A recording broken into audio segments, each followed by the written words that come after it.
Hi everybody, it's Sam from Safe Spaces with Sam, and I'm here today to tell you about the spoon theory.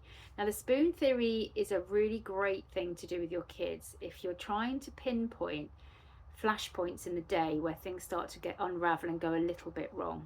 It's something that we use in coaching for the same reason. If a child has come to me for coaching and it's a bit unclear as to what the kind of problem is, then we can do spoon theory and work that out. So it's not something that I've come up with. It's a psychologist that's come up with it. It's a random name, actually, spoon theory. But the idea is that there's a theory. We start the day with 20 spoons. If I do it in a session, I get out lolly sticks. At home, you could get out pencils, pens, dollies, whatever you want, but 20 somethings. And you say, right, when you wake up, you have 20 spoons.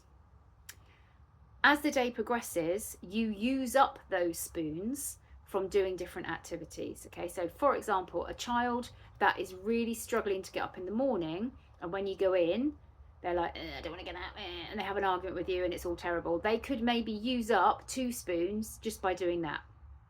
And they would say, yeah, 2 spoons I use up just because mum comes in and wakes me up and I don't like it and the curtains get open, it's horrible. So then you say, okay, so is there anything we could do during that process that would help you to keep one of your spoons? And they might say, well, maybe I could have an alarm clock a few minutes before mum comes in so that I wake up by myself. And then she just comes in and says, good morning.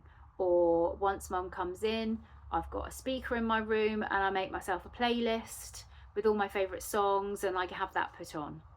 I don't know. There's all kinds of solutions to these things, and they go, okay, well, if that happens, maybe I'd only use up 1 spoon. Brilliant, we've saved a spoon already. Fantastic. Okay, next thing that happens, you get up and you get dressed. Yeah, I get up and get dressed. I hate my uniform, it's horrible, I don't like putting it on. Okay, so is there a way that we could maybe ask the school for some accommodations with your uniform? Some schools are okay with that, some not so much. So maybe there isn't, but that could be something to look at. Or you could say, well, do you want to do the other things in your morning before you put your uniform on? So you're kind of wearing it for the least amount of time possible. Or again, having a playlist or some kind of distraction whilst you're putting on your uniform.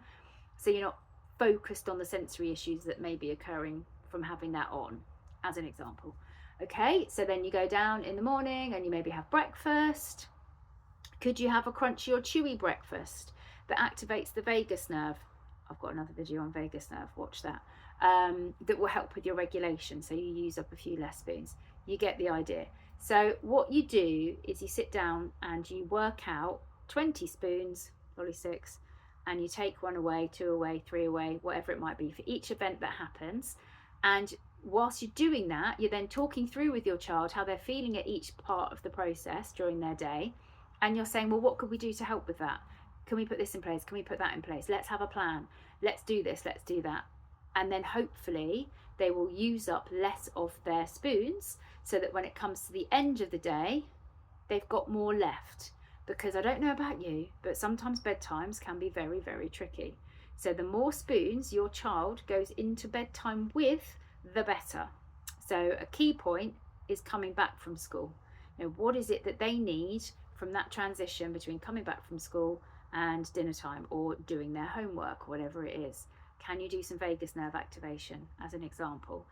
Can you have a little bit of quiet time? I've got one of my clients who says, I'm going to come in the house and I'm not going to say a word to anyone, and I'm going to go to my room and I'm going to put a timer on for 20 minutes. I'm going to have some chill time.